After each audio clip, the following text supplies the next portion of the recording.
Quiero empezar dándoles las buenas tardes y la bienvenida a este auditorio de Bankia. Un auditorio que nos gusta que esté habitado y que la sociedad civil lo perciba como útil.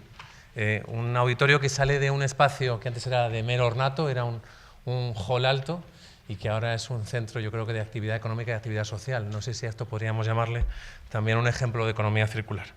En todo caso, hoy vamos a ver los ejemplos y los avances de los proyectos que estamos mentorizando y apoyando, y después habrá una mesa que hablará sobre la economía circular, concretamente sobre la irrupción de la economía circular. Y a mí me gustaría en 2 minutos explicarles qué está haciendo Bankia en temas relacionados con la lucha contra el cambio climático desde dos aspectos o desde dos facetas distintas. Uno desde el punto de vista interno.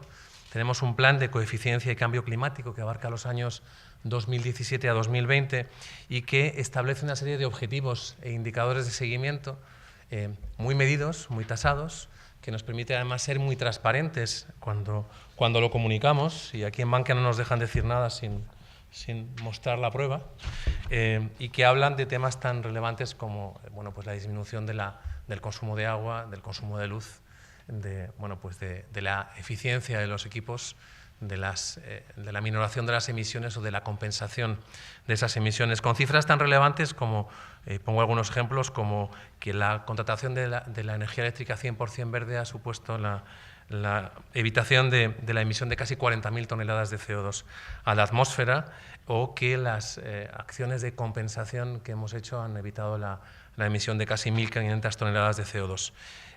Yo creo que es importante también destacar que no solo lo decimos nosotros, sino también ha habido reconocimientos a este plan de coeficiencia, y en cuestionarios tan relevantes como el CDP o el Dow Jones, este plan de coeficiencia interno nos ha supuesto, pues la verdad es que unas alegrías importantes. Pero es cierto que aquí el que no avanza o no avanza tan deprisa como el resto se queda retrasado. Es cierto que un banco no es una entidad per se contaminante y que, por tanto, donde podemos realmente mover la aguja como banco no es a través de la correcta o muy eficiente gestión de las emisiones y los consumos internos, sino sobre todo a través de las actividades que financiamos. Por eso Bankia el año pasado se adhirió voluntariamente a un grupo internacional que se denomina TCFD, que habla de realmente cómo se están financiando las actividades, qué grado de transparencia hay, y establece un nivel de exigencia bárbaro para todas las entidades, especialmente para los bancos, y ya tenemos pintada nuestra hoja de ruta sobre lo que tenemos que hacer en este ámbito, y desde luego queremos situarnos con los líderes.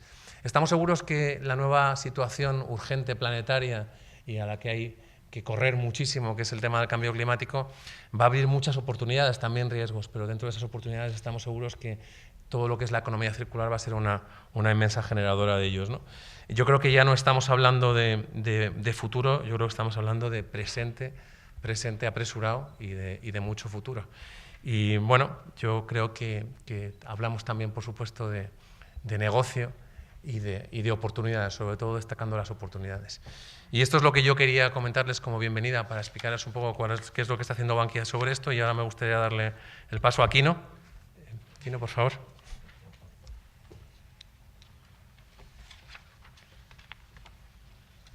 Hola, buenas tardes. Gracias por venir.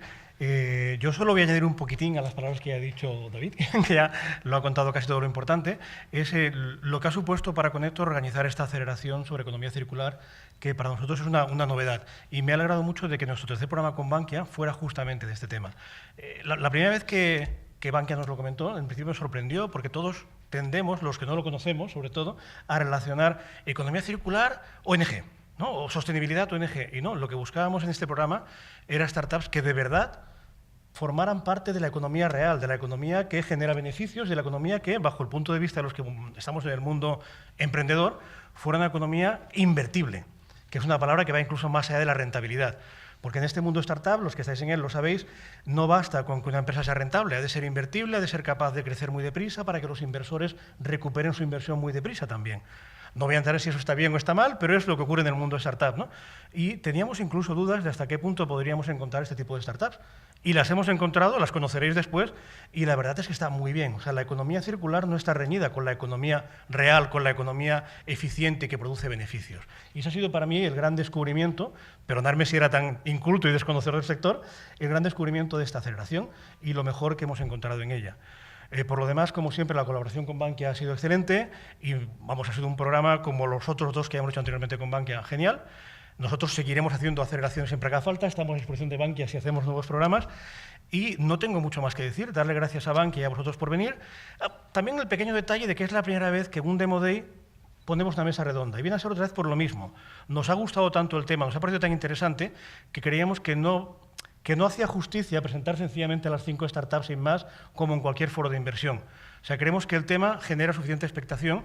De hecho, hicimos una mesa redonda sobre moda sostenible hace un mes que fue un éxito y pensamos, bueno, por primera vez, ¿por qué no hacemos algo más que 5 speech de startups? Vamos a hacer una mesa redonda que nos introduzca al tema y que dé una base de entrada, ¿vale? No solo eso, además vamos a contar aquí antes de la mesa redonda con Marc Vidal, un economista que algunos conoceréis ya, que nos va a hacer una mini introducción al tema. Me ha costado mucho convencerle, pero lo hemos conseguido. ¿No? Me ha costado. Y después, cuando acabe la mesa redonda, tendremos la presentación de las startups. También vamos a innovar en este sentido, a lo mejor os gusta menos, en cuanto a que no va a haber preguntas con cada startup, porque al final, con tanta novedad, la agenda se nos ha alargado un poco demasiado y tal vez acabaríamos muy tarde. Entonces os invito a que escuchéis las presentaciones y después, como tendremos abajo un picoteo de networking, aprovechéis para agredir a los emprendedores con vuestras preguntas o con las dudas que tengáis. Y ahora sí que ya está me he alargado demasiado. Marc, te doy paso. A mí lo que menos me gusta de economía lineal, en este caso, es economía, y lo que más me gusta de economía circular es economía. Cuando hablaban de que está reñido lo circular o lo sostenible en ocasiones con la economía, no es cierto. Es un negocio en sí mismo. Es un negocio que además permite traspasar la barrera que tiene la producción tradicional, que es eso de fabricar algo, consumirlo y finalmente desecharlo, a pasar a fabricarlo, consumirlo y hacer lo posible para que se pueda volver a consumir fabricándolo de nuevo, ¿no? El reciclaje y todo lo que comporta.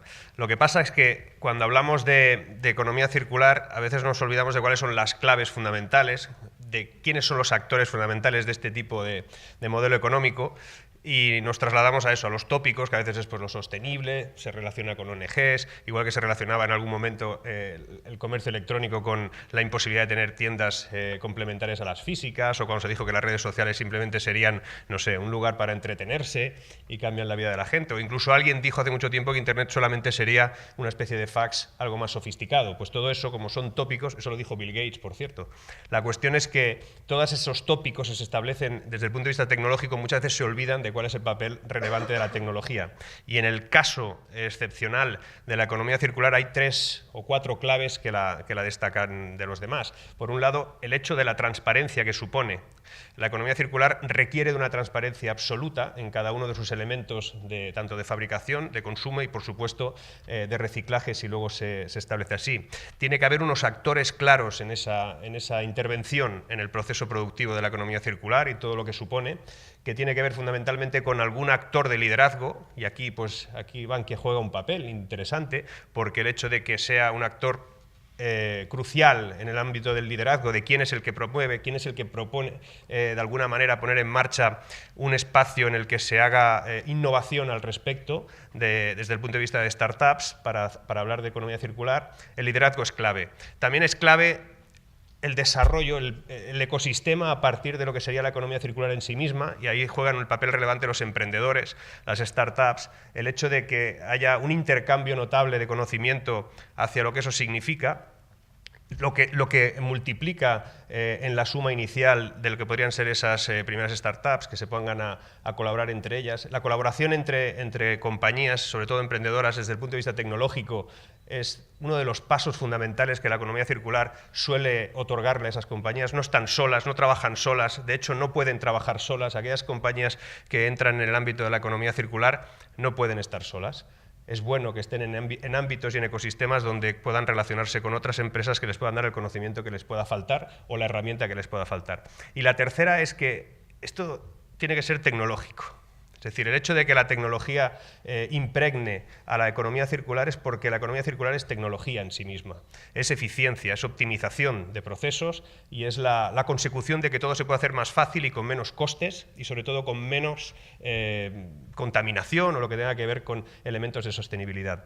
Esa pata fundamental, que es la tecnológica, es la que se engloba perfectamente en la industria 4.0, que es el paradigma económico y de transformación que vivimos, y en ese elemento hay que diferenciar dos papeles relevantes, y con esto acabo. Por un lado, el papel de la propia tecnología, que es el cómo se consiguen las cosas, y otro, el papel relevante de las personas, que es el porqué de todas estas cosas. Por lo tanto, cuando la tecnología toma consistencia y esencialmente se convierte en algo que sirve para que las personas vivamos mejor, es cuando tiene todo más sentido. Por lo cual, la tarde de hoy, la tarde-noche de hoy va a ser especialmente importante e interesante, porque hoy van a hablar, a partir del liderazgo de una entidad como Bankia, un montón de empresas que han estado en el programa de aceleración, en este caso de economía circular, que lo que pretenden fundamentalmente es mejorar el mundo con la tecnología asociada que eso les permite. Muchísimas gracias y a disfrutar.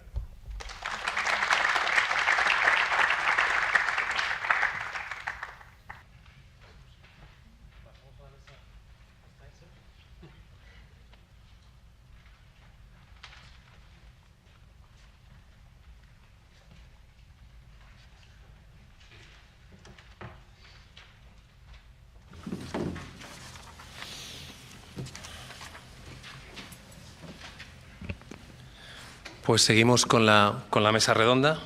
La mesa redonda sobre economía circular, sobre la irrupción de la economía circular. Me han reiterado mis compañeros que, por favor, cuando hablemos siempre muy pegados al micrófono, porque se está retransmitiendo y que la grabación sea correcta. Cuando hablamos de la economía circular, hablamos de temas pues impactantes. Hablamos de términos como el uso restaurativo, naturaleza finita, residuos, basura, enterrados en el consumo. Hablamos de cifras como un 31% de alimentos desechados. Nos dicen que el 92% del tiempo nuestro coche está aparcado y por tanto no está siendo utilizado. Y aparecen conceptos nuevos, o por lo menos no tan vinculados a lo que me decías tú antes, por ejemplo, David, el poseer y el poseer y el poseer, como el compartir, el alquilar, el disfrutar el tiempo que necesito uno de los bienes. Y yo creo que bajo mi punto de vista supone una ruptura importante, ¿no? Y supone desde luego un cambio cultural o un cambio definitorio del modelo de producción y el modelo en el que estamos subidos, muy importante.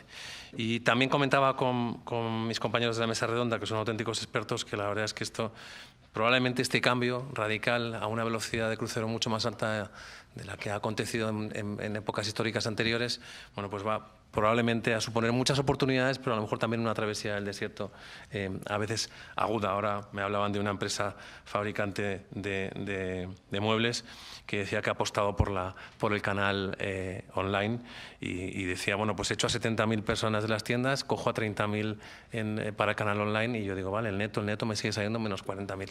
Yo creo que no me quiero quedar con esa parte, sino con la parte de futuro, de en un entorno de recursos escasos, tener que ser muchísimo más eficientes con la utilización de esos recursos y en muchos casos, y también lo hablaban, y perdonadme que yo ya tengo canas, de volver a hacer las cosas como las hacíamos la gente de mi época, ¿no? Cuando heredabas la bici de tu hermano y cuando los zapatos también los heredabas y bajabas los cascos de la leche y en el mercado te daban 50 céntimos de peseta. Y no tengo tantos años. Volver a eso yo creo que es esencial y verlo como una oportunidad de generar, la verdad, mucha riqueza. Hay un estudio de la Ellen MacArthur Foundation que dice que la Unión Europea, liderando este tipo de economía circular y apostando por ella, podría de aquí a 2030 duplicar la riqueza frente a un mantenimiento de la economía lineal. Y yo creo que son datos como para verlos con mucha expectativa y con mucha esperanza, ¿no? Mis compañeros de la mesa, cuando preparábamos esta mesa redonda, me decían, pues seamos también originales en esto y en ese redondel no sepamos si empieza aquí en la mesa el turno de preguntas o empieza allí. Yo he dicho que nos quedemos en el medio de esa innovación y yo quería lanzarles una pregunta, la primera. Decía, la economía circular está consiguiendo en muchos casos alinear intereses de gobiernos, empresas y ciudadanía. Y te quería empezar por ti, Adela. ¿Por qué hay tanto entusiasmo últimamente en la economía circular? Pues bueno, primero hola a todos. Buenas tardes. No os he presentado. Ahí estoy, perdonadme. Perdonadme. No, esto es innovación. Adela Conchado. Perdonadme, Adela Conchado es una entusiasta de las posibilidades de la innovación para construir futuros más sostenibles. Actualmente colabora con Farm Sound en la elaboración de estrategias de sostenibilidad para el sector textil. Es profesora asociada de la Universidad de Comillas. También está en DOT, Sociedad Cooperativa, apoyando el diseño de metodologías de identificación y activación de oportunidades circulares. Y como currículum académico es doctor ingeniero industrial por la Universidad de Comillas. También está Adolfo Cancelo, a mi izquierda, licenciado en Ciencias Económicas y Empresariales por la Universidad Complutense, profesor asociado en la Camilo José Cela en el grado de Logística y después de 15 años en un puesto de consultoría y en multinacionales da el salto al emprendimiento y en 2010 funda Surus, una empresa dedicada al despliegue de valor a través de la aplicación de la economía circular en activos en desuso. Y David, a mi derecha, David Alayón, es experto en innovación y tecnologías disruptivas, con una trayectoria de más de 10 años desarrollando e implementando estrategias y procesos de innovación, principalmente en Inditex, siendo responsable de proyectos de innovación y haciendo realidad proyectos situados entre el marketing y las nuevas tecnologías. También es cofundador de Mindset, que es una consultora especializada en transformación digital a través de personas, y de Innuba, desde donde ayudan a empresas a diseñar y lanzar productos y servicios con impacto en la sociedad. Espero no más sorpresas. Adela, te repito la pregunta. ¿Por qué tanto entusiasmo últimamente en la economía circular? Y bueno, cuéntanos. Sí, empezaba la pregunta con esta línea de intereses de consumidores, de empresas, de gobiernos. Y para mí un poco la respuesta viene de que yo creo que ahora es palpable que el modelo que tenemos pues tiene sus fallos gordos, ¿no? Entonces hay pues diferentes evidencias de una crisis ecosocial por ahí y hay un poco un sentimiento de que necesitamos otro modelo, un modelo que tenga más sentido, ¿no? Y que en vez de ser un modelo destructor con la naturaleza, si me lo permitís, sea un modelo regenerativo que permita que se regeneren los recursos y que esto tenga sentido a largo plazo, no solo para los que estamos hoy aquí sentados, que agotemos aquí todo lo que hay para pegarnos una buena vida el tiempo que estamos en el planeta y luego ya, los demás que vengan que se las apañen, ¿no? Hay que replantearse el modelo económico y lo que está consiguiendo la economía circular es ofrecer una respuesta que ilusiona. En vez de hacerlo desde el punto de vista del lo estamos haciendo mal y esto ya no tiene salida, nos propone, yo diría que por primera vez, algo que realmente convence, porque tiene mucho sentido común. Y para los gobiernos, pues interesa, evidentemente, a la Unión Europea, tan dependiente en recursos, el poder pensar que los ciclos se cierran más cercano al consumidor, en un entorno más localizado, pues por supuesto es algo que interesa por gestión de riesgos y por generar economía y empleo local, ¿no?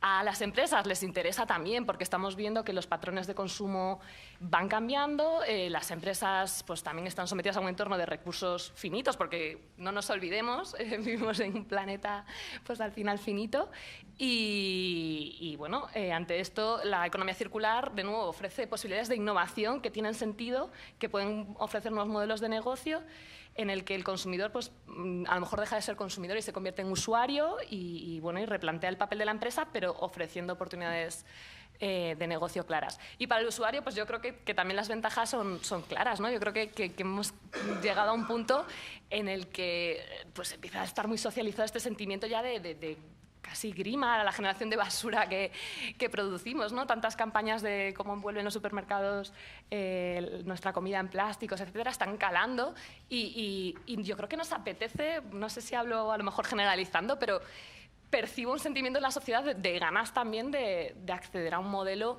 en el que sintamos que somos más coherentes y estamos más conectados un poco con nuestro contexto natural en el que vivimos. Entonces, juntando un poco todo esto, yo suelo decir que se está formando una ola que todavía no ha roto, pero que está ahí cogiendo inercia. ¿Sabéis? Ese momento de la ola que va ganando y están empujando pues, la Unión Europea con esos paquetes de economía circular, las empresas proponiendo modelos de negocio, los usuarios generando cada vez más interés. Y yo creo que esta ola nos va a arrastrar y mejor que la surfemos bien y no que nos arrolle en el camino. Yo creo que suena fenomenal, Adolfo. Suena fenomenal como lo expone Adela, nada que objetar, pero a mí me gustaría hacerte una pregunta. Es decir, suena redondo cuando lo explicamos desde el punto de vista teórico, pero ¿qué distancia hay entre la teoría y la realidad? Me refiero a ejemplos prácticos y rentables, que no se nos olviden. Nosotros... Esta no estaba prevista. No, me has hecho polvo. Vamos a ver, nosotros, para que hagáis una idea, nosotros fuimos emprendedores también en 2010. La idea era la misma, nos dedicábamos a lo mismo, empezamos ronda de financiación y nos hicimos ricos. Levantamos 0 euros en aquel momento.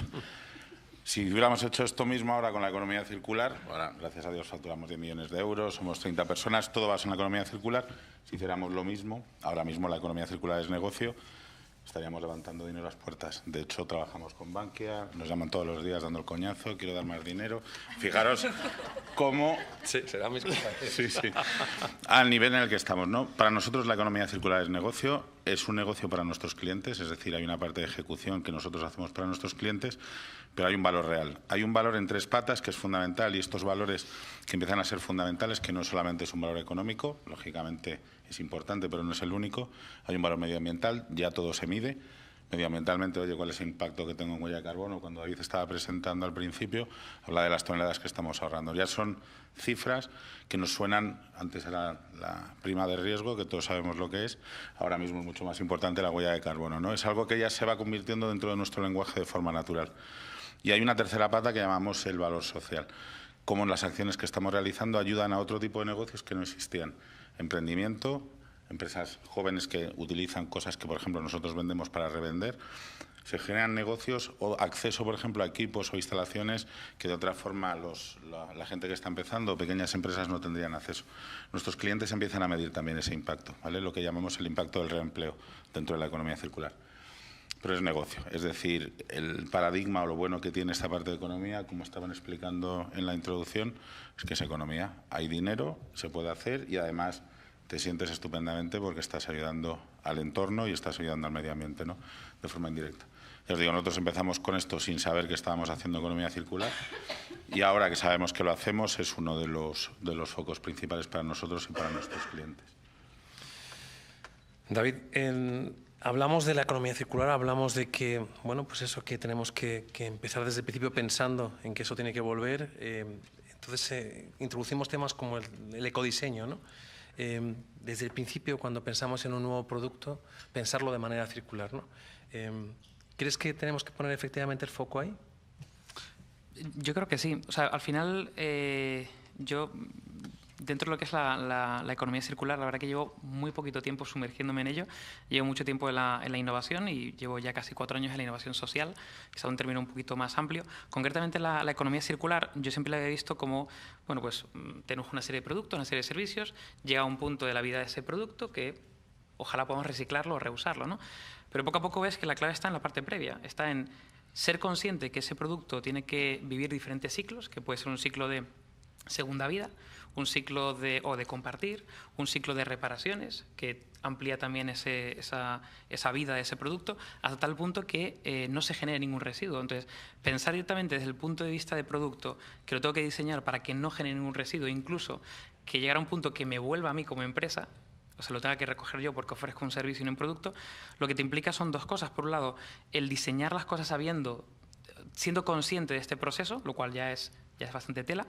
Y segundo, modificar tu modelo de negocio para ser capaz de, primero, permitir que esos ciclos ocurran y segundo, cuando llegue al final de la vida de ese producto, que lo pueda recoger y que lo pueda de alguna forma o descomponer para reutilizar o descomponer para que sirva de materias primas para otros sectores. Entonces, yo creo que es un modelo sistémico.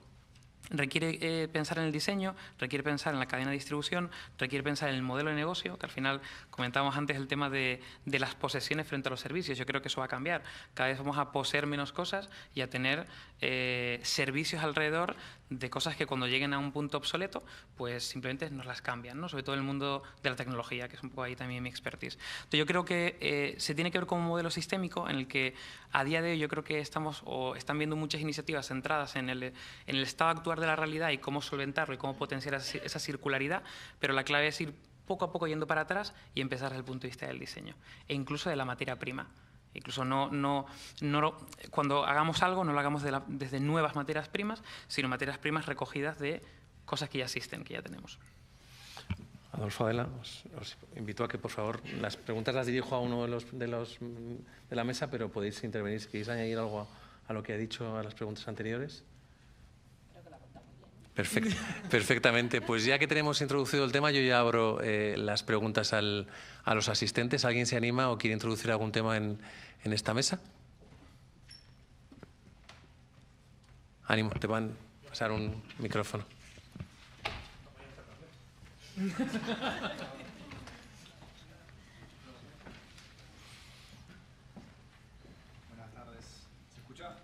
Sí. Mi nombre es Joaquín y mi pregunta, se habló un poco de materias primas, de productos, de servicios, pero ¿a qué punto de vista la economía circular se aplica a las personas? O sea, cuando nosotros hablamos de la educación, quizá para ti, David, que estás en el impacto social o cualquiera de lo demás, ¿de qué punto de vista se puede aplicar la economía circular en esto del mundo 4.0, donde tenemos un gran gap de talentos, por ejemplo? ¿Hasta qué punto se puede aplicar la economía circular para las personas? Cuando dices personas, ¿te refieres al consumidor o a las personas que participan activamente en el proceso de economía circular? A las personas O ambas. en general, en el sentido de la educación. Vale, o sea, yo siempre, la verdad que además yo soy ingeniero informático de base, pero siempre he puesto a las personas en el centro, siempre. Y yo creo que en temas de economía circular, más que nunca tiene que estar en el centro. Nosotros llevamos, la verdad que 5 años promoviendo un concepto de innovación social y ha sido cuando empieza el consumidor a ser más consciente y más socialmente responsable cuando las empresas se han realmente puesto las pilas, ¿no? Entonces yo creo que realmente...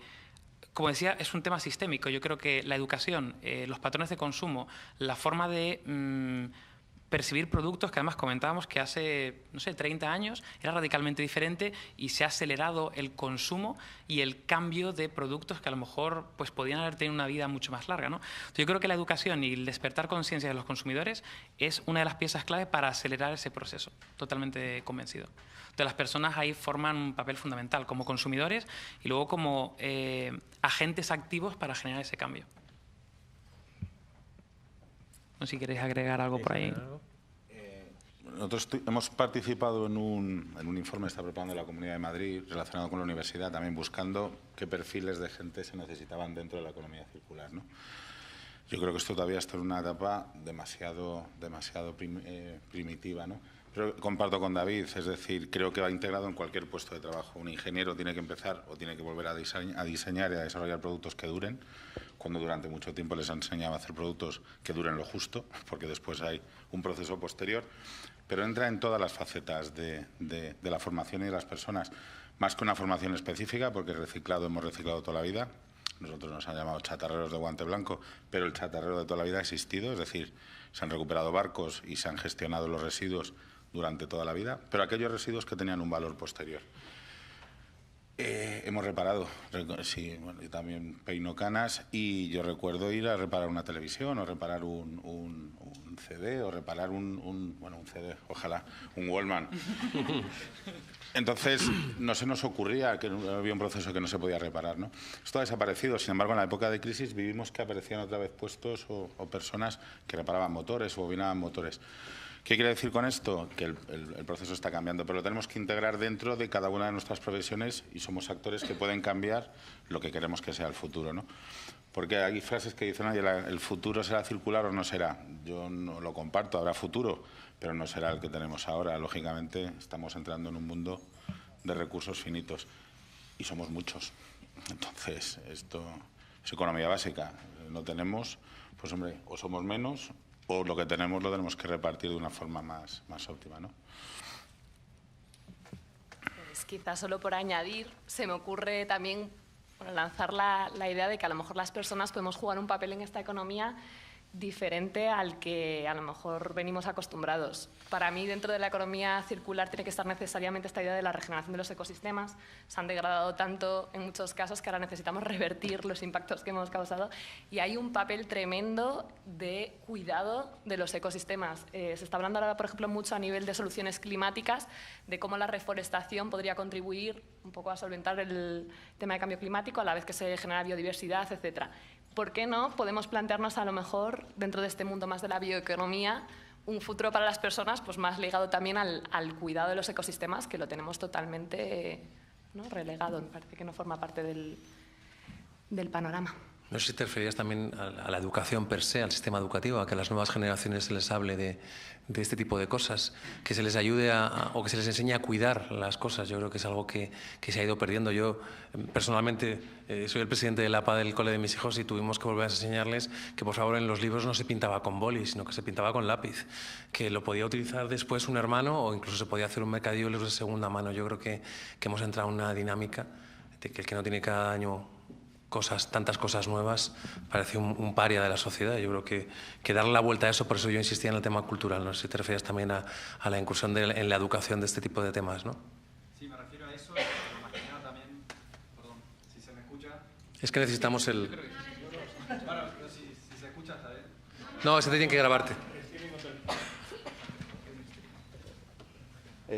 Súper válidas las respuestas, pero también me refería a nosotros como ser humano en el proceso de economía circular. Por ejemplo, recibo una educación y puede ser con lo rápido que cambia el mundo del trabajo, me encuentre de aquí a 5 años que mis talentos y mi educación no son suficientes para que la economía de por sí me reutilice con mi sistema educativo. ¿Se explica? O sea que la materia prima soy yo como persona y con este gap de talentos de la industria 4.0, si se aplica un modelo de negocio de economía circular a la educación per se. Quiere decir que en el momento que me dan mi educación a nivel secundario y universitario, no me intentan reciclar cuando ya tengo un perfil universitario o una carrera, sino que la educación se enfoque con un tipo de economía circular. A mí me parece que conceptualmente es muy interesante. Quizá a lo mejor se pueda coger el concepto, porque sí que el proceso es muy diferente. Pero yo creo que ahora mismo, además yo estoy muy metido en temas relacionados con transformación, vamos a dejarlo ahí, antes se llama transformación digital, ahora digital yo creo que es un apellido que ya está metido dentro de la transformación. Uy, va. Y yo creo que al final, tanto las empresas como cada vez más las universidades y poco a poco el sistema educativo está viendo que uno de los grandes valores que vivimos, o dos grandes pilares que tenemos ahora mismo, es por un lado la adaptación al cambio, lo que se puede llamar resiliencia o lo que llamaba Taleb de la antifragilidad, y por otro lado el aprender constantemente, el aprendizaje para siempre, digamos. Y yo creo que son dos de los grandes pilares que, bueno, dentro de ese concepto a lo mejor de economía circular relacionada con educación se pueden aplicar, ¿no? Pero totalmente. Yo creo que ahora mismo aprendemos cosas no para, no sé, aplicarlas sin ningún tipo de actualización, sino tenemos que estar constantemente actualizando y probablemente con un nivel de resiliencia muy alto. Con la economía circular yo creo que pasa un poco lo mismo. Lo que pensamos ahora y la tecnología nos permite ofrecer y lo que mentalmente llegamos, pues probablemente será muy diferente dentro de 15 años cuando hayan cambiado productos, servicios, diseños. Por lo tanto, forma parte de ese aprendizaje constante. En todo caso, cuando hablamos de economía circular, lo que ponemos encima de la mesa son lo que mencionaba al principio, ¿no? Recursos ilimitados, un momento de escasez, y yo introducía el concepto de tiempo, prisa, hay que actuar de forma urgente. Hay legislación en Francia, por ejemplo, que habla del reempleo, de la reutilización de las cosas, y hablábamos de que puede ser una oportunidad económica y una oportunidad política. Adela, ¿está haciendo algo la Unión Europea para intentar liderar? ¿Hay legislación que está por llegar para intentar liderar mundialmente y volver a conseguir un peso específico con esta nueva economía por parte de la Unión Europea? Sí, desde luego la Unión Europea está tirando del carro. En el 2015 sacó el paquete de economía circular, que era una especie de marco que decía que bueno, vamos a ponernos con este tema en serio y vamos a ir sacando legislación. Y hace poco teníamos en los medios la normativa, por ejemplo, de plástico, que sabéis que se van a prohibir en el 2021, el plástico de un solo uso como cubiertos, platos de estos de fiesta, bueno. Yo creo que esto ya está un poco en la calle y sí que sigue con la ambición de seguir legislando en estos términos.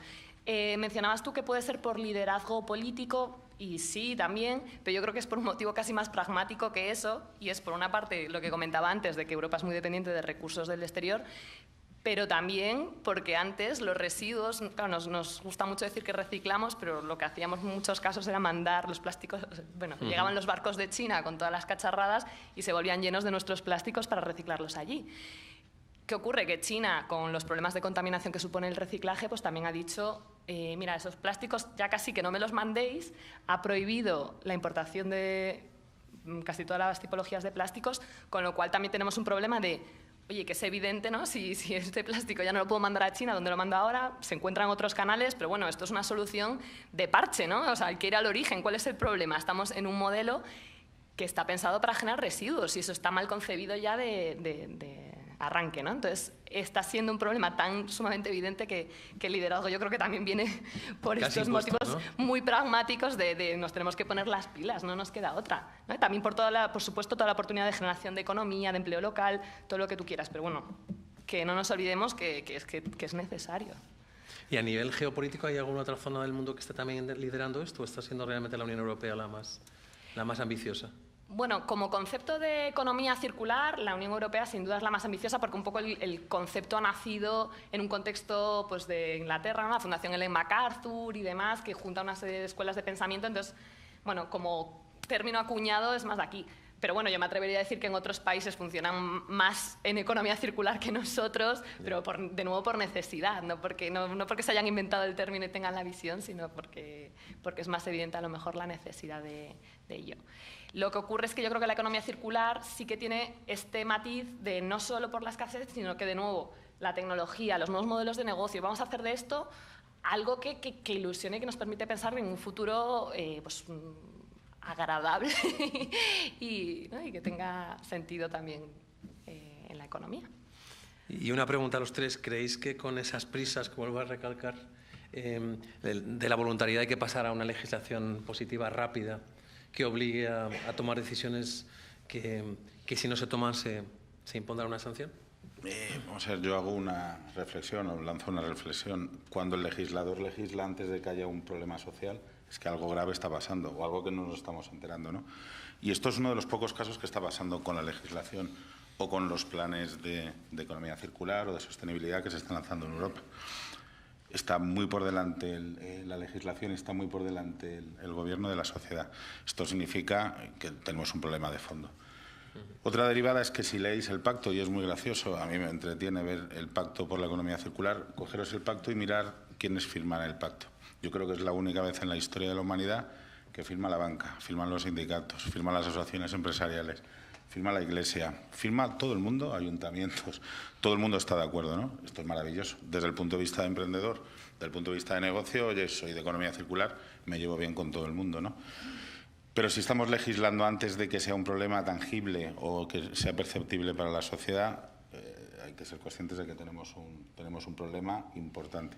Y es un problema realmente de escasez. Europa tiene una necesidad. Tenemos un déficit importante de materias primas. Hay empresas y sectores que están sufriendo grandes problemas de suministro. Entonces dice, yo cambio mi forma de funcionar o desaparezco. Porque volvemos a lo mismo. El término es economía circular. Es un término económico en el cual necesito esos recursos para seguir generando valor y seguir generando dinero. Esto es otra de las grandes ventajas o de lo bonito del modelo, ¿no? Que quitamos toda esta parte romántica o pragmática del proceso para convertirla en un proceso económico donde se puede generar dinero haciéndolo de una forma diferente, ¿no? El estudio de Ellen MacArthur lo que está diciendo es el potencial económico que existe por cambiar los modelos productivos, simplemente. ¿Algo que añadir, David? Y llegado de nuevo a la parte práctica, ¿cuál es la respuesta del consumidor? ¿Es una respuesta real? Estamos jugando, por ejemplo, en el ámbito de la moda, hay veces que se está jugando con el tema de la economía circular a colocarse en un nivel muy alto, por ejemplo, el EcoAlf. Sí, lo que pasa es que yo creo que le echamos la culpa al consumidor de todo lo bueno y de lo malo. Es decir, el impacto que tiene la economía circular basada, por lo menos en lo que estamos nosotros metidos desde el punto de vista industrial, pequeños movimientos dentro de la industria son mucho más grandes que esta es una parte que está muy bien, es generar este sentimiento de culpabilidad en el consumidor para que parezca que eres tú, ¿no? Ya tenemos que consumir ropa, cada uno de nosotros, para conseguir los grados de contaminación que se están generando en otras industrias. Pero sí, si nosotros cambiamos, estamos lanzando este mensaje a las empresas y las empresas irán cambiando al mismo ritmo que vamos cambiando nosotros, ¿no? El ejemplo muy claro es por qué en los países escandinavos tú vas al supermercado y no hay plástico. Un tema es concienciación, pero lo otro importante es que yo pago 5 euros por cada bolsa de basura que compro. Entonces, si la lleno de basura, pago más. Al final, todo tiene un impacto económico. Y si somos capaces de juntar pues lo que me cuesta en el bolsillo y mi concienciación o mi conciencia medioambiental y social, creo que es una fórmula de éxito, ¿no? Pero sí, el consumidor tenemos que cambiar, lógicamente. Yo no tengo que tener 7 bicicletas en mi garaje, como tengo de mis hijos, de los procesos que van pasando.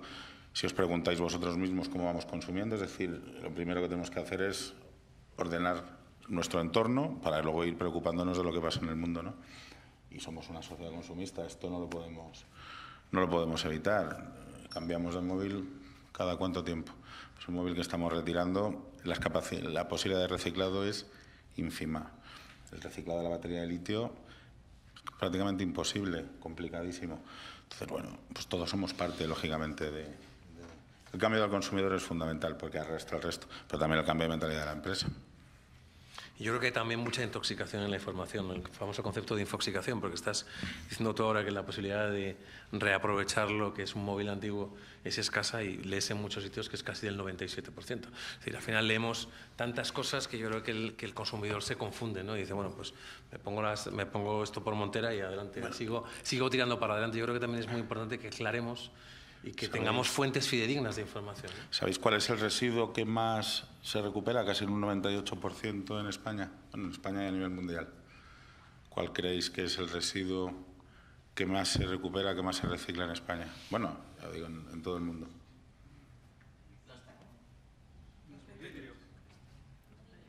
No. Las baterías de los coches, por el plomo, porque hay una necesidad. España es un país que necesita plomo. El 98% de las baterías de coche se reciclan. Si lo llevamos al neumático, que el proceso es similar, los porcentajes son ridículos porque no hay reutilización. Y es lo que hablábamos, económicamente el plomo es caro, me interesa recuperar y los procesos de recuperación del plomo nos valen. Recuperar el caucho es prácticamente imposible. Si alguno descubrís un método, os haréis de oro. Pero no hay posibilidades. Entonces, pues, lógicamente vemos estos grandes cementerios de ruedas que arden, ¿no? Y creo que han ardido en el último año en España casi 20 centros de recuperación de residuos. Pues es mucha casualidad, ¿no? Algo pasa, hay posibilidad de recuperar. Entonces, si hay dinero, hay recuperación. Si no hay dinero, es complicado. Yo simplemente quería sumar lo que has comentado ahora y lo que has comentado anteriormente relacionado con el tema del consumidor. Estoy de acuerdo que el tema de echar la culpa al consumidor, creo que también es el consumidor, es el motor generalmente de casi todo, porque al final es el que, no individual, pero sí en conjunto, gracias, el que, digamos, tiene el poder de decisión en cuanto a la parte de compra.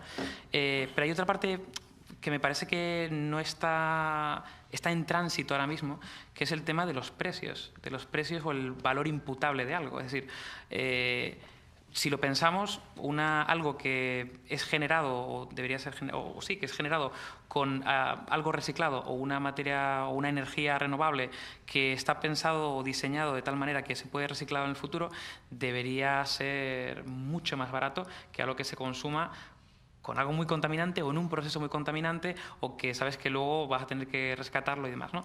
Entiendo que eso venimos de un periodo de ya no la cuarta revolución industrial, sino la anterior, ¿no?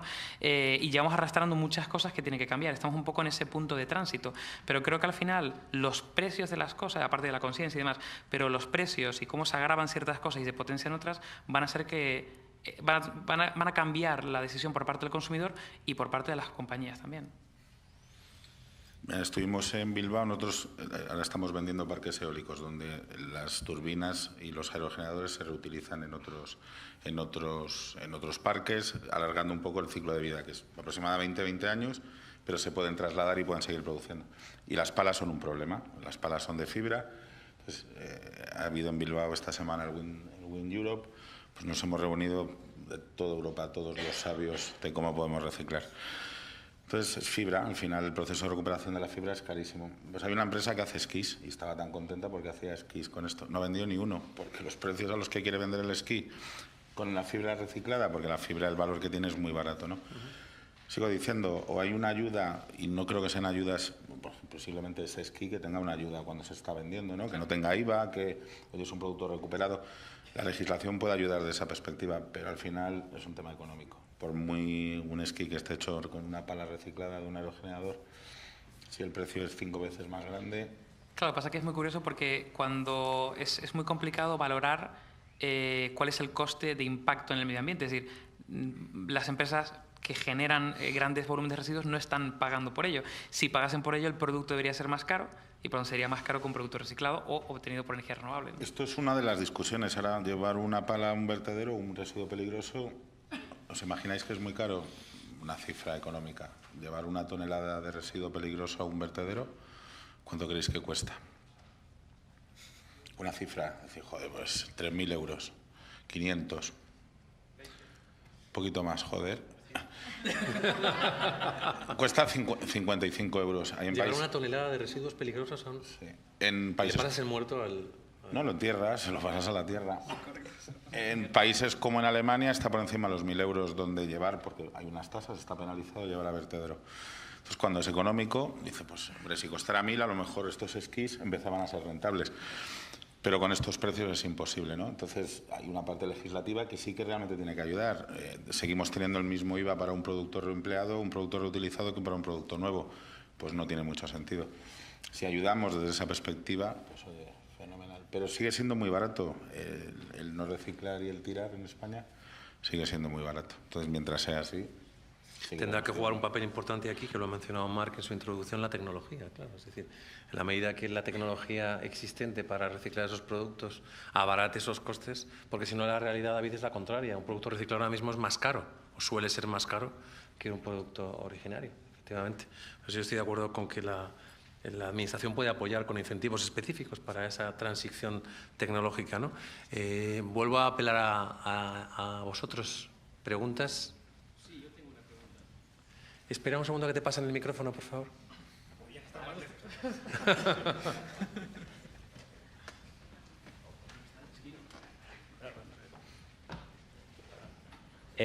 Yo soy Patricio Vázquez.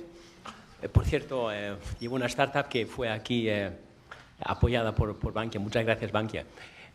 No, una cosa. En la Comunidad Europea, por ejemplo, se registra o no sé cómo decirlo, se reglamenta todo, porque este señor Adolfo dice que, por ejemplo, en Alemania el reciclaje cuesta 1.000 euros y en España solamente 55. ¿No debería ser eso una tarea de la Comunidad Europea de reglamentar eso y de poner pues como leyes o digamos pues sí, algunas mínimas para incentivar eso?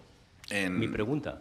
En España somos diferentes, no solo es a nivel español, sino que es a nivel de cada comunidad autónoma. Entonces, es todavía más complejo. Piensa, la normativa europea de residuos es común, el tratamiento, cómo tenemos que gestionarlo es común, pero después el proceso es independiente. Además, cada comunidad autónoma tiene las competencias delegadas. Cada comunidad autónoma gestiona su propio proceso. Hay comunidades autónomas que no pueden sacar el residuo de allí. Por ejemplo, Cataluña, es muy complicado sacar el residuo, se tiene que gestionar directamente en Cataluña. En otras hay movimiento libre, ¿no? Hablando entre una comunidad y otra. Si tienes que llevar residuos de España a otro o cualquier otro país europeo, tienes que hacer una comunicación, un traslado transfronterizo de residuos. Aunque el marco es común, al final la legislación es local, pasan residuos y pasan muchas cosas. Pero a nivel medioambiental es todavía peor, porque no hay una política común en España, sino que las políticas son a nivel de comunidad autónoma. Hay comunidades muy avanzadas, como el País Vasco, y hay otras comunidades que no están tan avanzadas desde el punto de vista de gestión de residuos. Y desde luego no llevamos a los niveles de otros países en Europa, si no estaríamos todos igual. No existe unificación ni en costes. Sí sería un buen deseo, desde luego, si quieres. Sí, pero yo creo que entraríamos aquí en una discusión política y eso no es el propósito. No es el pero momento. Gracias. Gracias. Kino, me parece que había otra pregunta. Aquí y ahí había dos preguntas. Aquí había una, pues te lo digo por acortarte el espacio. ¿No habías pedido tú? Ah, pero pensaba que sí. Pues entonces ahí.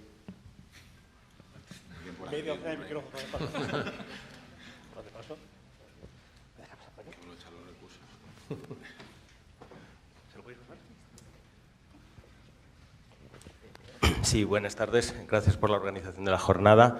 Yo creo que antes lo que pasaba, lo de que se puede reciclar el 98% de los componentes de un móvil, es verdad, técnicamente es verdad, el problema es económico. Entonces, que no es económicamente rentable, pero probablemente técnicamente sí que se podría reciclar. Entonces, yo creo que sí que se ha aplicado la economía de mercado en el tema de la contaminación de CO2, con el pago de los derechos de CO2, se ha hecho que determinadas plantas que contaminan mucho no sean rentables por tener que pagar esos derechos y, por tanto, se están cerrando, ¿no? No se necesita política, se necesita establecer, yo creo, una política de mercado que se autorregule. Y lo que no sé es por qué no se aplica más, ¿no? Si las bolsas de plástico las pones a 5 euros, probablemente luego va a ser más fácil reciclarlas, etcétera, ¿no? Pero no sé por qué no se aplica más. Gracias. Y esa sería mi pregunta. Gracias. La pregunta es que tenemos que esperar una regulación, una autorregulación propia de mercado. No, poner reglas, como se ha hecho con el CO2.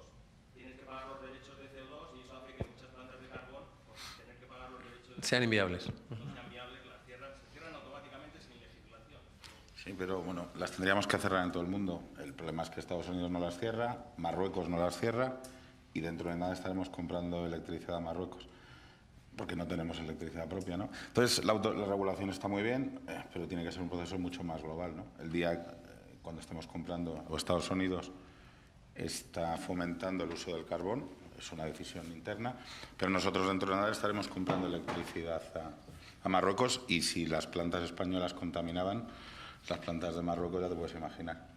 Entonces, sí, es verdad, la legislación es fundamental y la regulación es fundamental, pero va mucho más relacionado con el propio cambio de pensamiento que tengamos, y esto irá pasando, ¿no? Generaciones cambiantes. Pero es muy complicado. Ya te digo que la legislación, desde luego, no es la solución, o no es la solución per se. Bueno, una pregunta. ¿No veis como si estuviéramos en una burbuja en Europa?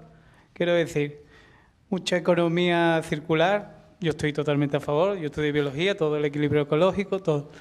Pero cuando vas a otros países como, no sé, Singapur, Malasia, toda esa filosofía de reciclaje, te das cuenta que en otros países es como si por allí no hubiera pasado nada.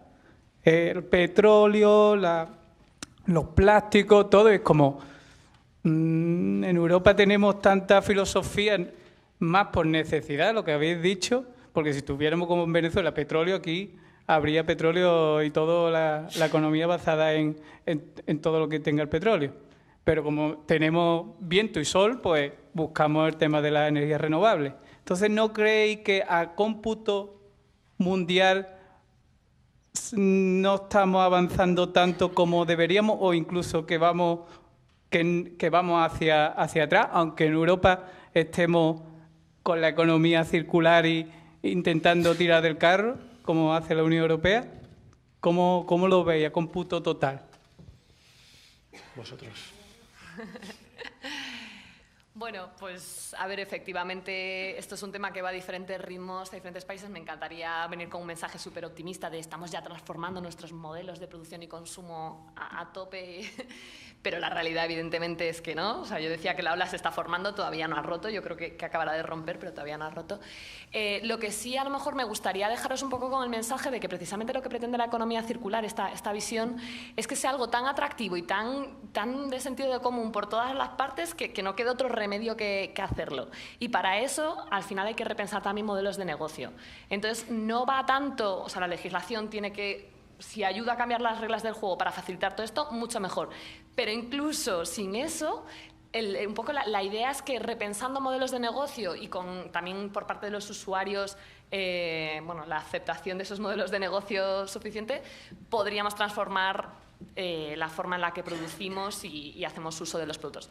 Esto suena muy abstracto, dejadme que os ponga un ejemplo y al menos, bueno, cuando os vayáis de aquí, bueno, pues mira, por lo menos me llevo un ejemplo y me he enterado un poco de qué va esto de la economía circular. Si pensamos en estas luces, ¿vale?, que tenemos aquí en este auditorio maravilloso. Estas luces, pues seguramente alguien se las ha vendido a Bankia, ¿no?, para instalarlas aquí os las ha dejado, fin de la relación de Philips o el fabricante que sea con Bankia, ¿no? Se vende el producto y ahí se quedó. Ahora, ¿qué pasa si Philips, en vez de vendernos las lámparas, nos las alquila y nos da un servicio de luz? Nos vende lúmenes al mes. Yo necesito tantos lúmenes para este auditorio. Yo pago por lúmenes. No te compro una bombilla, te pago por lúmenes. Esto está sucediendo ya, no me lo estoy inventando. En el aeropuerto de Schiphol, en Holanda, están funcionando con este esquema.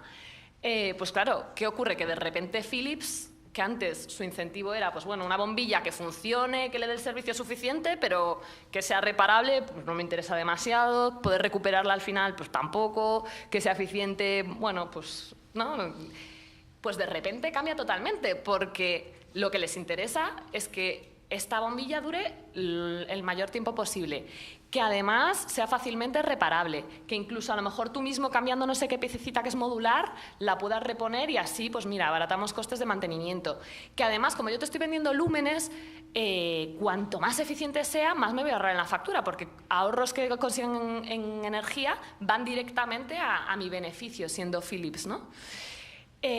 También tendré todo el interés del mundo para que en el momento en el que estas luces dejen de funcionar, alguien venga aquí, las recupere, se puedan separar sus componentes y volverlas a meter en el sistema productivo. Entonces, si lo pensamos, si Bankia, en vez de querer comprar unas bombillas, quiere acceder a los lúmenes, y si las empresas ofrecen estos servicios de forma pues, asequible, práctica, cómoda, es mejor para todas las partes, porque, oye, vosotros os quitáis de líos de tener que reponer bombillas y ellos pues, tienen una línea de negocio que además tiene un flujo de caja mucho más continuado, ¿no? No es te vendo la bombilla y luego ya veremos, sino que de alguna forma estableces una relación con el usuario pues de acompañamiento. Entonces, van un poco por ahí los tiros de la economía circular, en plantearnos esto, cómo lo repensamos para que tenga sentido para todos.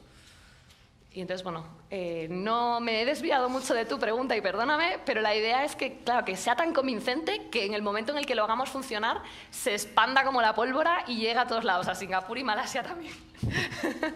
Y si es posible que tenga buen precio, ¿no? Que dé buenos rendimientos, pero no. Oye, si no hay más preguntas, ¿hay más preguntas los asistentes? Que no de lado a lado. No, no. No te ha pillado ni uno cerca. Bueno, muy buenas. A ver, intentaré ser sintético. Os voy a comentar un problema que nos está surgiendo a nosotros. Yo formo parte del equipo que se llama, bueno, el CIDEC, que es el Centro de Innovación y Desarrollo para Economía Circular, que se está montando con 3 universidades y el Ayuntamiento de Madrid. Este proyecto llevamos 2 años desarrollándola y hemos tenido bastantes problemas, o yo tenía mi visión de el código abierto, el código libre, porque me parece muy perverso. Lo que decías de la servitización, eso se puede hacer si tú tienes infraestructuras, carreteras, que Philips pueda acceder a tu fábrica a cambiar la bombilla, pero en África, en India, en China, que es donde realmente se está generando la contaminación, ese modelo de negocio a Philips no le sirve. Nestlé, por ejemplo, en África, su estrategia de venta de productos son paquetización súper pequeños, pero a nivel de gramos, porque las familias africanas no pueden comprar, pues como podemos comprar aquí una tarrina de 200 gramos porque no tienen neveras. Entonces, si lo vemos desde un punto de vista medioambiental, nosotros decíamos a la universidad que sí, que claro que tenemos que generar spin-offs, tenemos que generar innovación tecnológica y empresas potentes disruptivas. Pero si no liberalizamos el conocimiento y no lo ponemos a disposición de los países que son realmente los contaminantes, y estas industrias, sino que bueno, lo defendemos con patentes, como se está defendiendo la innovación, como siempre, ¿no? Aunque esté Creative Commons y Copyleft y demás. Entonces, mi pregunta es un poco, ¿cómo conseguimos que esta innovación, que nosotros los países realmente que tenemos capacidad, talento y universidades, bueno, que podemos generar estas nuevas patentes, estos nuevos procesos productivos industriales, los llevamos a países donde no tienen, bueno, sí, a productores que no tienen la capacidad de comprar nuestras patentes o nuestras regalías, para bueno, solventar un problema que realmente tenemos unas deadlines de 15, 20 años, que no son 100 años. Entonces es un poco esa perversión de decir, vale, innovamos en economía circular, pero la gente que no puede innovar, al final la brecha tecnológica la estamos incrementando a unos ritmos acojonantes. Entonces es un poco lo que os quería trasladar. Wow.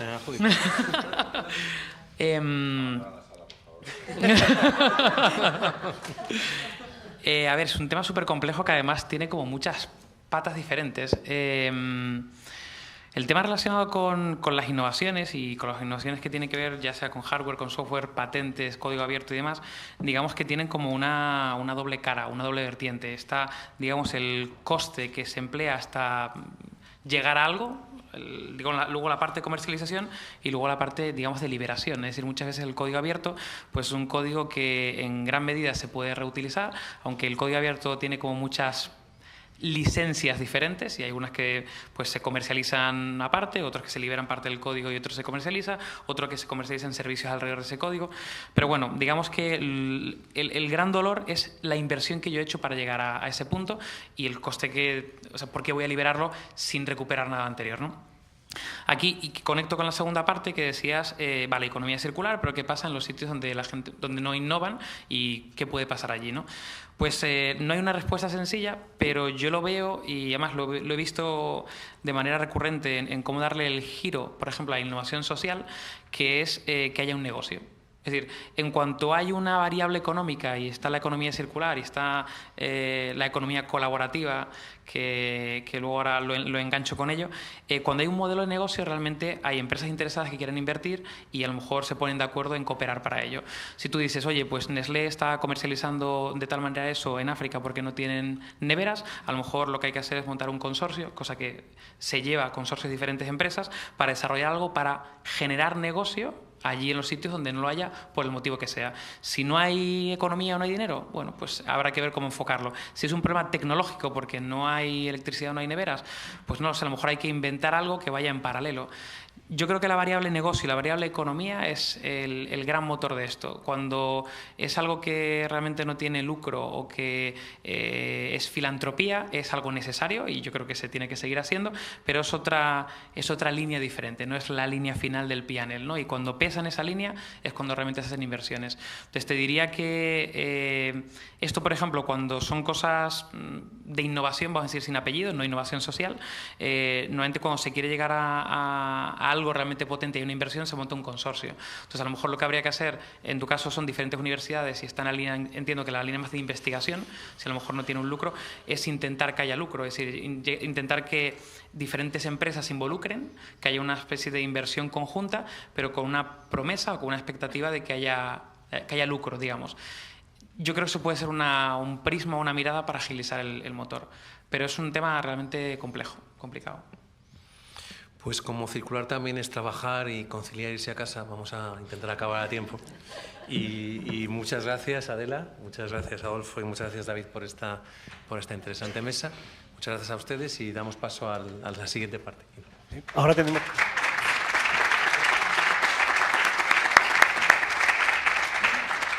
Muchas gracias a todos los ponentes. La verdad es que a mí personalmente me ha parecido muy impresionante los ponentes y las preguntas del público, ¿eh? Ha estado muy bueno. Sí. Ahora vamos a pasar a la última parte de la sesión, que era en principio la original, por la que estábamos aquí, que era la presentación de las 5 startups que han participado en el programa. Si me pasáis una agenda, que he perdido la mía. Gracias. Bueno, lo hacemos por aquí. Cada startup tendrá, como hemos dicho, 5 minutos. Intentaremos ser estrictos en el tiempo. No tenemos un contador con timbre hoy, pero, por favor, en aras de, como decía David, podamos irnos a casa todos, seamos un poco breves. La primera startup a presentar va a ser Ecodicta, Raúl y Mercedes. Adelante.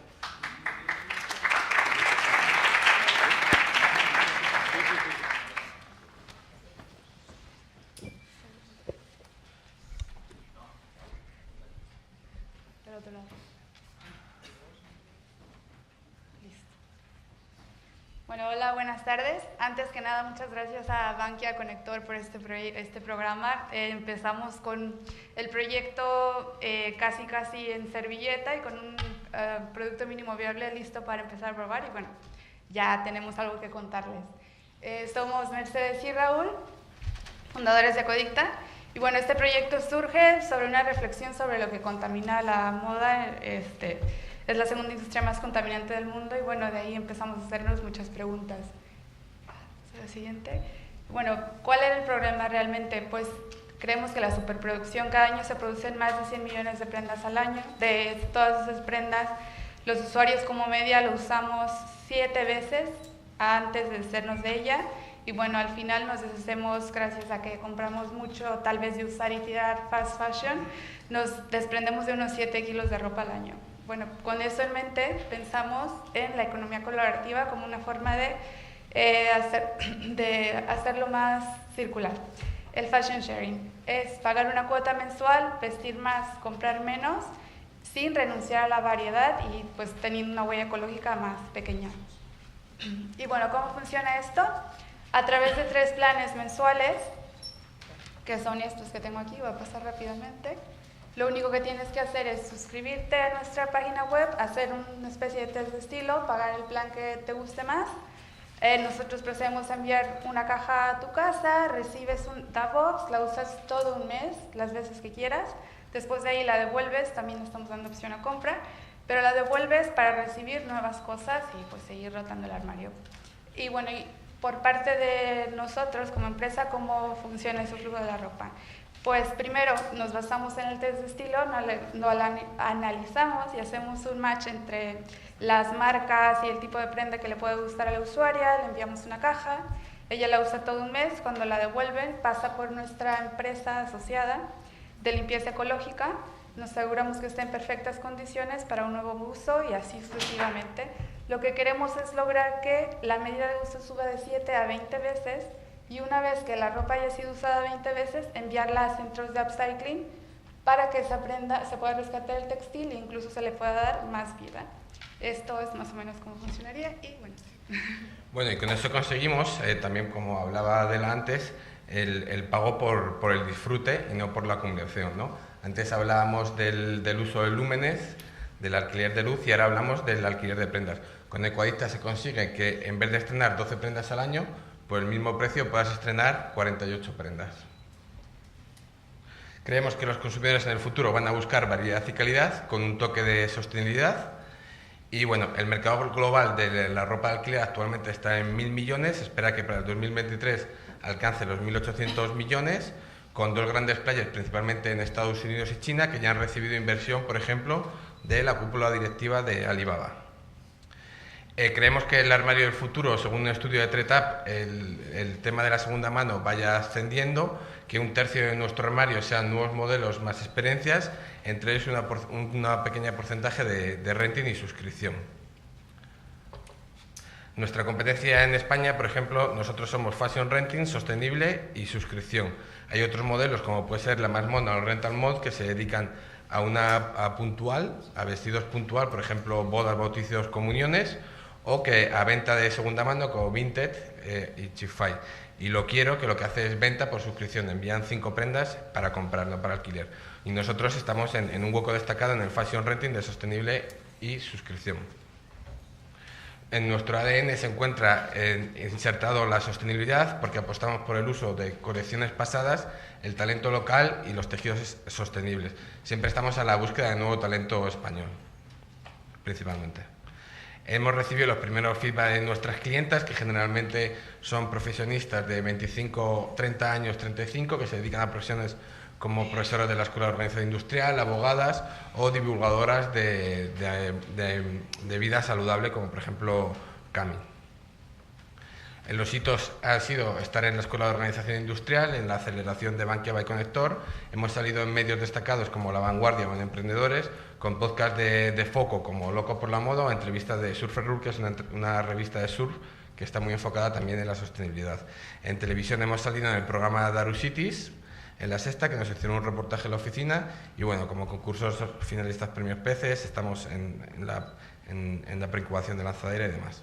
Nuestras métricas ha sido desde finales de noviembre hasta abril 5.700 visitas a la web, hemos generado unos 510 leads de estilo, de personas que han rellenado nuestro cuestionario, hemos conseguido 53 transacciones de 32 clientas. Y la verdad es que las clientas que han abandonado siempre nos han especificado que ha sido más por cosas personales que por temas de servicio, ¿no? Nuestro modelo de negocio es muy sencillo, son las suscripciones mensuales y estamos viendo que tenemos también ventas finales, que también es interesante para la otra pata de nuestro negocio, que son los acuerdos con marcas, ¿no?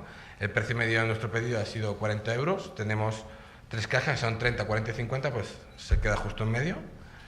Y bueno, nuestros objetivos a final de año es facturar 11.200 euros con 280 transacciones y seguir manteniendo el ticket medio en 40 euros.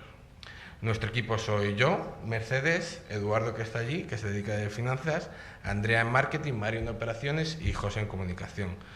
Damos las gracias a nuestros mentores de Connector, Francesca Tur, que nos está escuchando en el streaming, David Zalayón, que ha estado de ponente y bueno, no sé si se ha escapado ya, Luis Moreno, Luis Esteban, y también a nuestros mentores de Bankia, ¿no? Que son David López y Eugenio Solle. Creemos que nuestro armario, que un armario lleno de ropa que no se usa es parte del pasado, que se pague por el disfrute y no por la acumulación. Así que muchísimas gracias, os dejamos un descuento exclusivo para este evento del 15%, que es Ecoadicta 15, y bueno, está la web, el teléfono, el email para cualquier cosa que nos queréis contar. Muchas gracias.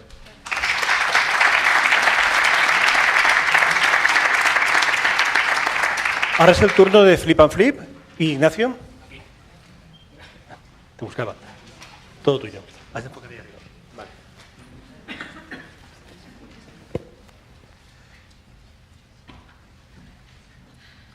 Bueno, pues hola a todos, yo soy Ignacio Verges y os voy a presentar Flip and Flip, una marca que, como su nombre indica, viene para darle la vuelta a las cosas. Reutilizamos materiales desechados por la industria para transformarlos en productos únicos y exclusivos. En todas estas imágenes podemos ver lona de PVC, un material que en la mayoría de los casos acabará siendo desechado por motivos como que la empresa de transporte decida cambiar el diseño. Pero no solo eso, sino que las empresas que fabrican todas estas aplicaciones desechan una gran cantidad de retales enormes, material que es nuevo y terminará en un vertedero causando un grave impacto en el planeta. Y en Flip and Flip quisimos darle la vuelta a todo esto y empezamos a analizar las cualidades del material, resaltando por encima de todo tres: que es impermeable, que es resistente y es único porque tiene una historia detrás que contar. Y así son las mochilas Flip and Flip. Ponemos un gran énfasis en el proceso de diseño para crear productos funcionales, de máxima calidad y atractivos, porque sabemos que si no son atractivos no nos van a dar pie a contar toda la historia que hay detrás. Ediciones limitadas que se renuevan constantemente, así que si lo quieres, corre. Y así es como hemos conseguido crear esta gama de productos con 2 modelos de mochila y una colección de gorras, con un rango de precios que va entre los 36 euros y los 145. ¿Y para quién hacemos todo esto? Para un público de entre 25 a 50 años que mira al futuro con conciencia y que está informado y sabe que los parámetros del lujo han cambiado, que el lujo ya no está en el estatus, sino en lo exclusivo y diferente. La sociedad claramente avanza hacia ahí y Flip and Flip también. Y en este periodo hemos validado el producto y estas son algunas de las cifras conseguidas. Hemos vendido casi 500 unidades en 12 países diferentes, 15 puntos de venta multimarca en 4 países, 2 de ellos con interés en una distribución futura. Hemos creado una comunidad de 11.000 seguidores principalmente en Instagram y todo ello con 10.000 euros de inversión inicial. Y además algunos medios de prestigio como Esquire, El Mundo, COPE, Oraldo se han hecho eco de lo que estamos haciendo. Aquí podemos ver un titular de una entrevista reciente en COPE en el que se hablaba de cómo aprovechan la basura los emprendedores. Algunos de nuestros embajadores son, por ejemplo, los actores Silvia Alonso y Julián López de la película Perdiendo el Este, donde el protagonista lleva una mochila Flip and Flip. Y con todo esto nos dirigimos a un mercado muy consolidado en Europa y creciente y en plena ebullición en España. Y no lo digo yo, lo dice McKinsey, que la economía circular ya supone un 25% de la facturación total en la industria textil y que ha crecido en 2018 a un ritmo de más del 300%. Y por si queda alguna duda de si estos modelos son escalables o rentables, podemos ver en Europa casos como el de Freytag, una marca de Zúrich que factura alrededor de 50 millones vendiendo bolsos hechos con lona de camión reciclada. Y aquí en España tenemos a EcoAlf, que esta misma semana salió la noticia de que ha levantado una nueva ronda de 4,5 millones, liderada por el fondo de Luxemburgo Manor Group. Así que el momento es ahora. ¿Y quiénes estamos detrás de todo esto? Rema y Pepe, nuestros jefes de taller, Débora Viana, nuestra CMO, yo que soy CEO y director creativo, un equipo comercial externo que ha introducido en España marcas como Muroexe y un grupo de mentores muy expertos en digital y moda que nos están ayudando a alcanzar nuestros objetivos. ¿Y qué es lo que viene ahora? Este año estamos focalizados en aumentar las ventas. En una primera fase nos estamos centrando en Marketplace y ya hemos recibido el sí de algunos de los más prestigiosos, como Amazon, con su programa Launchpad, el cual hemos arrancado justo ahora, y Zalando y Monoki, que dejamos para una segunda fase. Con todo ello, aspiramos a alcanzar unas métricas óptimas para obtener financiación y poder invertir en marketing online en la última fase del año. Al año que viene, nuevos productos, seguir creciendo online y consolidar los canales de tienda multimarca, y en 2021 empezaremos a mirar fuera de Europa. Y con todo ello, este es el ritmo de crecimiento que esperamos tener este 2019 para lograr alcanzar los 100.000 euros de facturación, multiplicar por 6 en 2020 y por 4 en 2021. Hemos vendido solo unas cientos de unidades, pero aspiramos a vender millones, porque tenemos un producto en el que creemos, funciona y es un hecho, y ahora es cuestión de encontrar los canales adecuados. Así que ahí tenéis nuestro contacto para cualquier cosa, y no nos perdáis la pista porque somos Flip and Flip y vamos a darle la vuelta a todo. Muchas gracias. Gracias, Ignacio. Gracias, Ignacio. Ahora es el turno de Hubcar con Nathan y Andrea.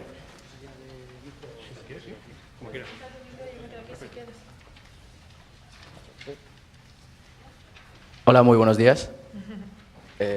Bueno, buenas tardes, pero mejor. Soy Nathan Leuc, tengo mi compañera Andrea García. y hacemos parte del equipo de Hub Carpool. Somos una empresa de carpooling urbano. Hub viene la identificación de un problema que podéis ver aquí en las fotografías y que conocéis todos. Uy, no, ahora sí podéis verlas.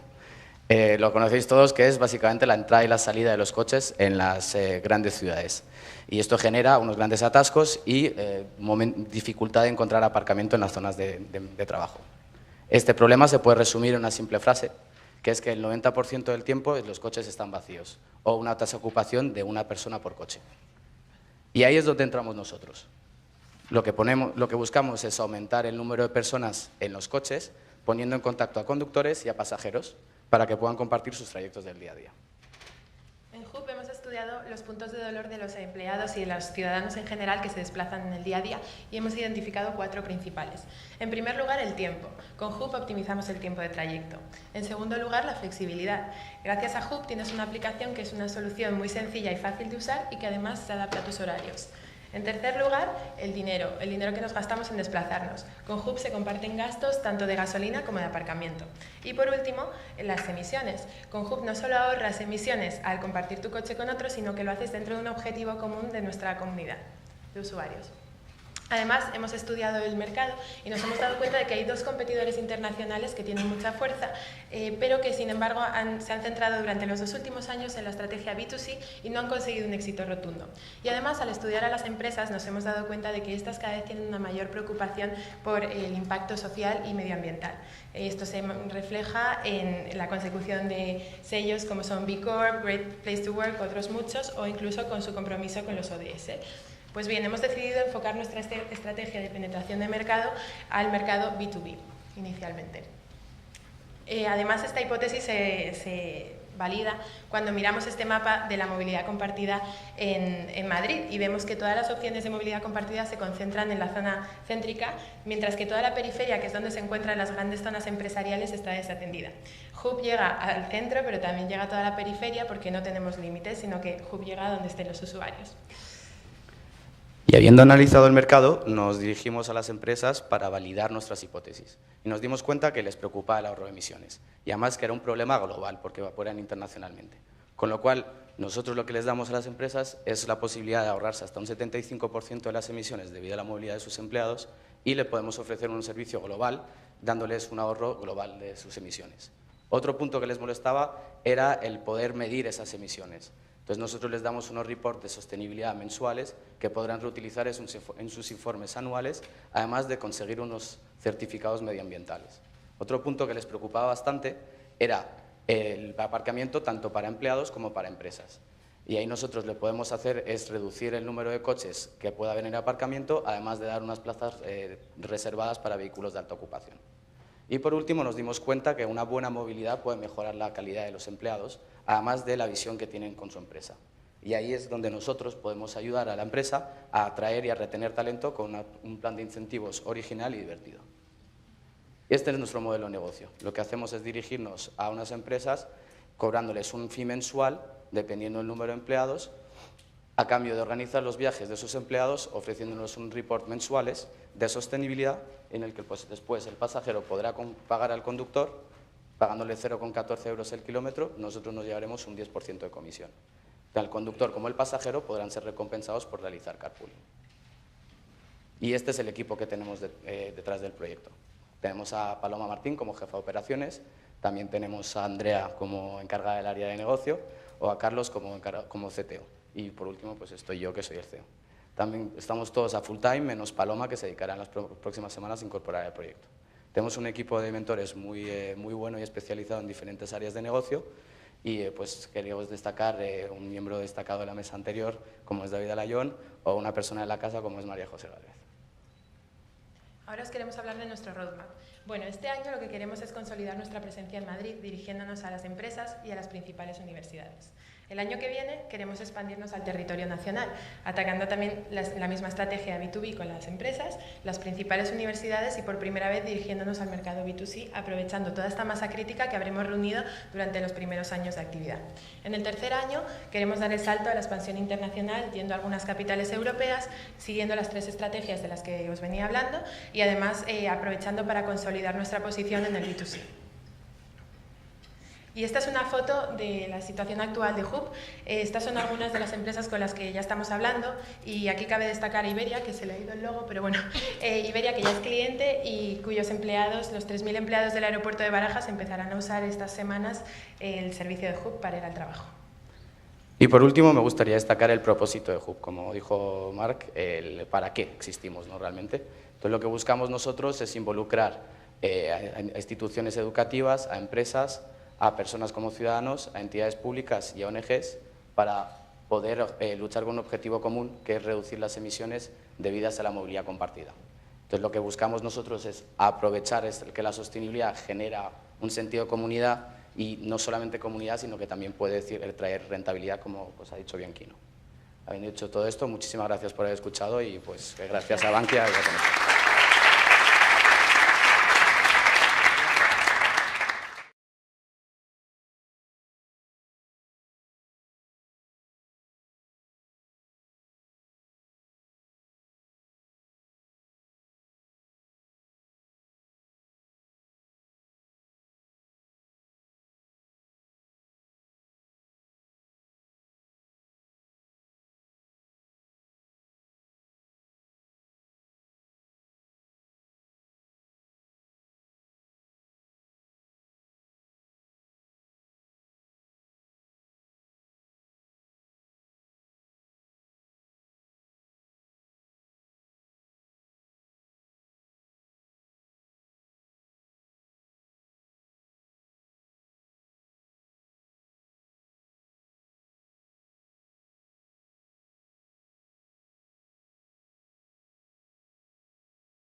Luego, no os podréis quejar de variedad de proyectos, como mínimo. O sea, no hay ninguno igual que el anterior y la calidad, por descontado.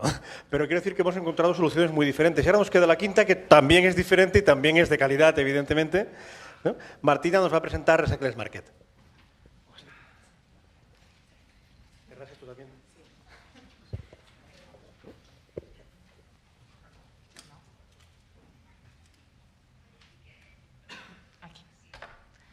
Buenas tardes, soy Martina de Recyclers Market.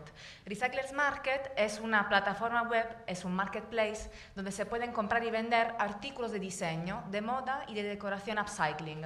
Es decir, son artículos que han sido rediseñados y realizados a partir de material reciclado. Y justo por esto, son artículos únicos, son exclusivos, son divertidos, son personalizables, son irrepetibles, aunque reproducibles. Y justo por esto, nosotros creemos que tenemos unos valores absolutamente diferenciales con respecto a otros big players que ya existen en el mercado de la artesanía, porque apuntamos a tener la mayor oferta de productos upcycling en España y porque nosotros también intentamos hacer una selección previa de los productos para evitar que el público tenga una oferta de manualidades, sino que tenga productos con un buen diseño, un buen acabado y además que siempre esté garantizada la sostenibilidad. Y justo porque están hechos con material reciclado. Y como decía antes, son productos absolutamente únicos. Tenemos, como hemos dicho antes, unos big players importantes en el mundo de la artesanía, que igualmente nos hacen saber que el mercado es muy grande y sí que es escalable, como por ejemplo Etsy y Amazon Handmade, que se dedican al mundo de la artesanía y que actualmente facturan 2.000 millones de dólares al año. Y bueno, nosotros creemos que somos diferentes con respecto a ellos y con respecto también a otro tipo de plataformas que son igualmente un poco más pequeñas, como Artilujos o como, por ejemplo, Artesanum. ¿Por qué? Por la selección previa de los productos, como decía antes, que garantiza una alta calidad de acabado y de diseño, por la asesoría de decoración interiores que también ofrecemos, por los precios que son asequibles, porque vas directamente contactando con el artesano y porque tenemos una oferta muy amplia y toda exclusivamente dedicada al mundo del upcycling. Y nosotros también intentamos resolver un problema que existe, que es el de comprar artesanía, y todo eso se puede hacer con nosotros absolutamente online.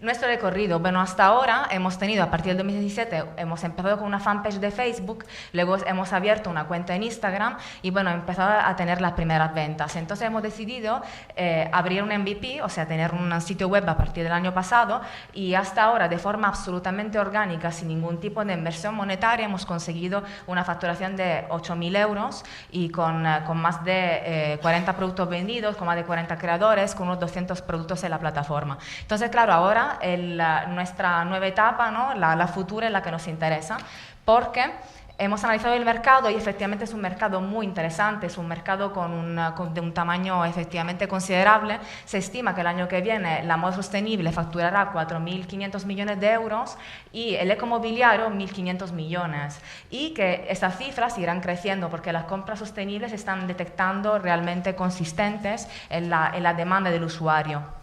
Y entonces nosotros queremos apuntar a este mercado con nuestro modelo de negocio, que es un modelo de negocio que se basa en una comisión. Nosotros, por ser un marketplace donde se pueden comprar y vender estos artículos, cobraremos una comisión del 10% sobre las transacciones que se realicen.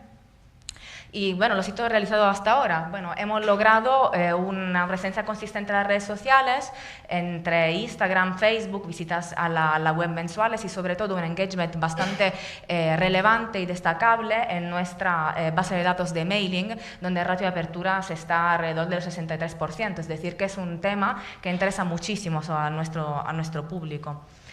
Y luego también a nivel, digamos, más económico, como decía antes, pues una facturación de 8.000 euros con un ticket medio de casi 180 euros.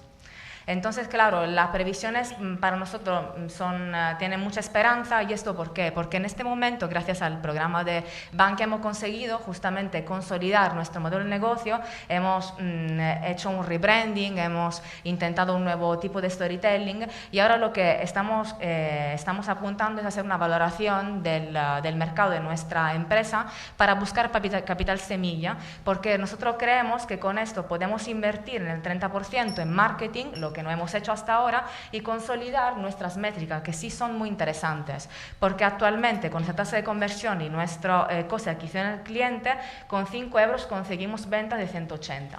Entonces lo que queremos hacer es consolidar esta métrica y sobre todo mejorarla. Y todo esto lo haremos con nuestro equipo fundador, que bueno, son Germán Giralde, que es nuestro CMO, y luego René Martínez, que es nuestro CTO, y bueno, yo misma, que soy la CEO, y nuestros mentores, que son Iván Ruiz, Cristina Fisas y Tony Mascaro. Muchísimas gracias. Gracias, Martina. Bueno, hemos cerrado la variedad y la calidad. David. Pues nada, decía yo lo de la conciliación. Muchas gracias a todos por asistir, a los nuevos empresarios por contarnos ideas innovadoras, de cuidado del cliente y de cuidado del planeta, que yo creo que es un enfoque que es futuro, claramente, presente y futuro. Y ahora nos toca tomarnos un aperitivo, nos lo va a poner la Fundación Juan 23 Roncali. Es un centro especial de empleo que aboga cada día por la integración de personas con discapacidad en el mercado laboral, así que vamos a disfrutar. Muchas gracias a todos.